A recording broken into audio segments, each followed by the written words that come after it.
ఇప్పుడు special live show ప్రసారం అవుతుంది. పరకాల ప్రభాకర్ గారు, ఓవర్ టు యూ. ధన్యవాదాలు శ్రీదేవి.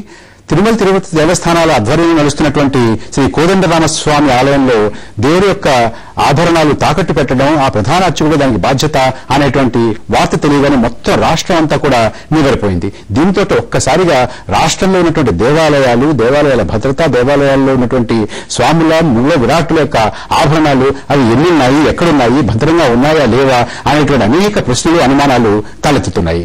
ఇవాళ దాని మీద దృష్టి సారిద్దాం. అంతేకాకుండా రేపు మన అందరం కూడా వినాయక చవితి జరుపుకోబోతున్నాం. వినాయక చవితి యొక్క ప్రాశస్త్యం ఏమిటి, ప్రాధాన్యత ఏమిటి, ఇందులో భక్తి ఎంత, సరదా ఎంత అనేటువంటి విషయాల మీద కూడా, ఇందులో ఉన్నటువంటి పర్యావరణ అంతరార్థం ఏమిటి అనే విషయాల మీద కూడా ఇవాళ దృష్టి సారిద్దాం. ఇవాళ మన చర్చలో పాల్గొనడానికి ప్రఖ్యాత ఆధ్యాత్మికవేత్త ప్రొఫెసర్ ముదిగొండ శివప్రసాద్, శ్రీ కాళహస్తీశ్వర స్వామి దేవాలయం మాజీ ట్రస్ట్ బోర్డు అధ్యక్షులు శ్రీ పిఆర్ మోహన్ గారు మనతో ఉన్నారు. మోహన్ గారు, ముందు మనం ఆభరణాల యొక్క భద్రత, ఆలయాల యొక్క భద్రత, ఎవరు జవాబుదారి అనే విషయంలోకి వెళదాం. కోదండరామస్వామి ఆలయంలో జరిగినటువంటిది అంటే దాదాపుగా 10 వస్తువులు అక్కడ ఉన్నటువంటి ప్రధాన అర్చకుడు తాకట్టు పెట్టుకుని ఆ డబ్బును తన సొంత ప్రయోజనాల కోసం, సొంత అవసరాల కోసం వాడుకున్నారనేటువంటి వార్త తెలిసింది కదా. ఇది ఎలా సాధ్యం అవుతుంది? ఎందుకంటే దీనికి ఒక వ్యవస్థ ఉంటుంది. ఆభరణాలు ఎన్నున్నాయి, ఎవరున్నారు, ఎవరి అధీనంలో ఉంటాయి, ఎవరి రక్షణలో ఉంటాయి అనే దానికి ఒక పద్ధతి ఉంది కదా. మీరు కాళహస్తీశ్వర స్వామి వారి ఆలయాన్ని ట్రస్ట్ బోర్డు చైర్మన్ గా చేశారు. ఏం జరిగింది, ఎలా జరుగుతుంది, ఇది ఎలా సంభవం? ఇది గతంలో చక్రవర్తులు కానివ్వండి, మహారాజులు కానివ్వండి, రాజులు కానివ్వండి, సంస్థానాధీశులు కానివ్వండి, వాళ్ళ యొక్క భక్తి ప్రపత్తిని చాటుకోవడానికి వాళ్ళ ఇష్ట దైవాలకి వాళ్ళ శక్తి కొద్దీ ఆ దేవాలయాలకి, ఆ దేవతామూర్తులకు నగలను, బంగారు నగలు కానివ్వండి, లేకపోతే నవరత్న ఖచ్చితమైనటువంటి ఆభరణాలు కానీ ఇచ్చేవారు. అవన్నీ చక్కగా మెయింటైన్ చేస్తూ వచ్చారు. దీనికి జాబితా ఉంటుంది కదా, జాబితా ఉంటుందండి. ఈ జాబితాని దేవాలయంలో ఉన్నటువంటి అర్చకులు, నిర్వహించినటువంటి ధర్మకర్తలు, అంటే ఇప్పుడు ఎగ్జిక్యూటివ్ వ్యవస్థ వచ్చింది కాబట్టి, ప్రజాస్వామ్యం వచ్చిన తర్వాత ఈ ఎగ్జిక్యూటివ్ ఆఫీసర్ దగ్గర ఒక లిస్ట్ ఉండాలండి, ఇన్వెంటరీ రిజిస్టర్ ఉంటుందండి. ఎవరు ఏమి ఇచ్చింది, ఎప్పుడు ఇచ్చింది, ఎంత ఇచ్చింది, దానిలో ఉన్నటువంటి వర్ణించిన విధంగా ఆ విధంగా ఉన్నాయో లేదా ఆహారము, అందులో కెంపులు ఎన్ని, లేకపోతే గోమేధికాలు ఎన్ని, నీలాలు ఎన్ని, పగడాలు ఎన్ని, వజ్రాలు ఎన్ని, వజ్రాలు ఎన్ని, వైద్యాలు ఎన్ని, ఇవన్నీ కూడా లెక్కగట్టి ఇచ్చేస్తారు. సాధారణంగా ఎండోమెంట్ యాక్ట్ ప్రకారము ప్రతి 6 నెలలకు ఒకసారి ఈ నగల గురించి బేరీజ్ వేసుకొని చూసుకోవాలి. ఇప్పుడు ఈ రాష్ట్రంలో 6 జోన్లుగా రాష్ట్ర దేవాలయ శాఖ విభజింపబడింది. ఈ జోన్ల వ్యవహారం చూసేటువంటి వ్యక్తి వచ్చి అక్కడ అప్రైజ్ చేసి ఒక సర్టిఫికేట్ ఇస్తారు. అప్రైజరు ప్లస్ జోనల్ స్థాయి అంటే జాయింట్ కమిషనర్. ఇది 6 నెలలకు ఒకసారి జరుగుతుందా? జరగటం లేదు. అంటే ప్రతి ఒక్కళ్ళు బిజీ అయిపోయి తాచారం చేస్తూ నిర్లక్ష్యం చేయడము. మనందరూ ఒక చిన్న సందేహం కలుగుతుంది. 6 నెలలకు ఒకసారి అన్నారు, 6 నెలలకు ఒకసారి జరుగుతోంది అనుకుందాం. 6 నెలలు అక్కడ ఉన్నటువంటి ధర్మకర్తలు కానీ, అర్చకులు కానీ వాళ్ళు వాడుకుని ఆ 6 నెలల్లో వచ్చే ముందు రోజు అక్కడ మళ్ళీ పెట్టేస్తే మామూలేనా? అట్లా కాదండి.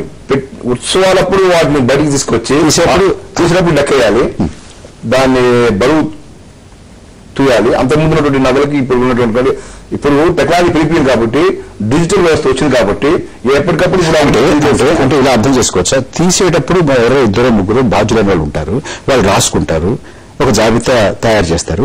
మళ్ళీ ఆ ఉత్సవం అయిపోయిన వెంటనే లోపల పెట్టేసి మళ్ళీ తాళాలు వేసేసుకోవాలి. అట్లా జరగకూడదు. ఉత్సవం అయిన తర్వాత కూడా మళ్ళీ ఇదే బాగా సిస్టమ్ వెరిఫై చేయాలి మళ్ళీ. ఎందుకంటే ఉత్సవంలో ఊరేగింపు తీసుకెళ్ళేటప్పుడు, భోజనం తీసుకెళ్లేటప్పుడు ఆ కుదుపుకి, లేకపోతే వాహనాల్లో సేవ చేసేటప్పుడు ఆ కుదుపు కూడా కొన్ని రాలిపోతాయి. ఆ రాలిపోయా లేదా, ఒకవేళ దొరికిందా లేదా అని చెప్పి దాన్ని మళ్ళా ఉత్సవం అయిపోయిన తర్వాత మీరు చెప్పేదే పద్ధతి అయితే గనక, కోదండరామస్వామి ఆలయంలో తిరుపతిలో ఒక అర్చకుడు 10 ఆభరణాలని దగ్గర ఎంత 1096 గ్రాములు బంగారం, తర్వాత మిగతా రాళ్లు, రత్నాలు అని ఉన్నాయి. దాదాపుగా 10 లక్షల కుదవపెట్టి విలువ చేసేటటువంటి వాటిని ఎలా తీసుకెళ్లగలిగాడు, అంటే ఎలా చేయగలిగాడు? ఇక్కడ అర్చకునే మనం తప్పడానికి అవకాశం అంత కనిపించలేదు. ఎందుకంటే వాటి ఆలనాపాలన అర్చకులు కొన్ని నగలు వాళ్ళ చేతిలో పెట్టుకుంటారు. నిత్య దీప నైవేద్యాలప్పుడు అభిషేకాలు చేసిన తర్వాత స్వామి అమ్మవారిని అలంకరింప చేస్తారు. దానికి అది అతని కష్టంలో ఉంటుంది. అయితే అక్కడ టెంపుల్ ఇన్స్పెక్టర్లు ఉంటారు. పేష్కారులు ఉంటారు.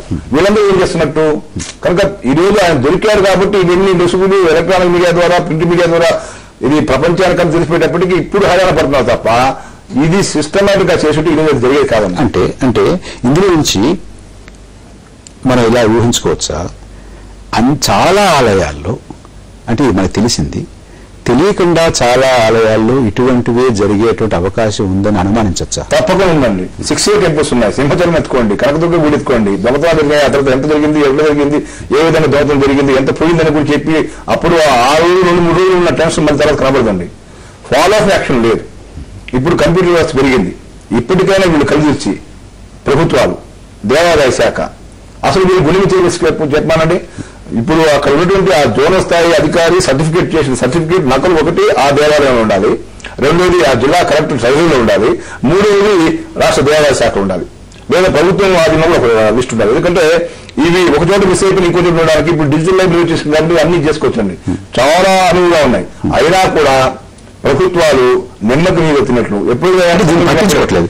ప్రొఫెసర్ శివప్రసాద్ గారు, అసలు ఆగమ శాస్త్ర ప్రకారం ఒక భక్తుడు ఇచ్చినటువంటి నగ, ఇచ్చినటువంటి నట్ర, ఇచ్చినటువంటి ఆభరణాలు వాటి యొక్క పవిత్రత, వాటిని కాపాడాల్సినటువంటి బాధ్యత మొట్టమొదటి నుంచి అనూచానంగా ఎలా వస్తుంది? ఇక్కడ మనం 2 అంశాలు తీసుకోవాలండి. మొదటిది మోహన్ గారు చెప్పినటువంటి అంశం. ఈ అంశంలో వారు ఏం చెప్పారంటే మొత్తం సాంకేతికంగా అంటే టెక్నికాలిటీస్ అందులో ఆభరణాలను ఎలా కాపాడాలి, వాటిని ఎలా మనం రక్షించుకోవాలి, రికార్డు ఎలా పెట్టుకోవాలి, వాటిని ఎన్నిసార్లు వాళ్ళు వెరిఫై చేయాలి, సంతకాలు ఎట్లా పెట్టాలి, ఇన్ని చేసినా ఏవో లొసుగులు వస్తూ ఉంటాయి. మోసం చేయదలుచుకున్న వాడికి ఏవో రకరకాలు ఉంటాయి. ఇది ఒక ఆస్పెక్ట్ అండి. రెండవ ఆస్పెక్ట్ ఏమిటంటే అర్చనం దాస్యం సఖ్యం ఆత్మనివేదనం. అసలు అర్చన అంటే ఏమిటి?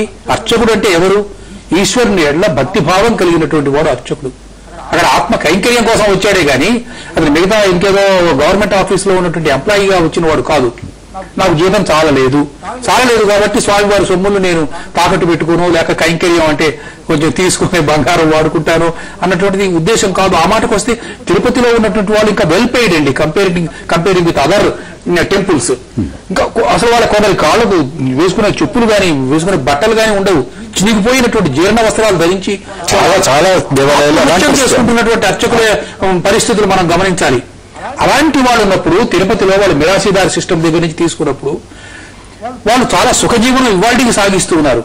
అసలు ఇక్కడ జరిగింది ఏమిటంటేనండి, ప్రధానంగా 1950 తర్వాత ఆధ్యాత్మిక కేంద్రంగా ఉన్నటువంటి తిరుపతి వ్యాపార కేంద్రంగా మారిందండి. పర్యాటక కేంద్రం కూడా కాదు.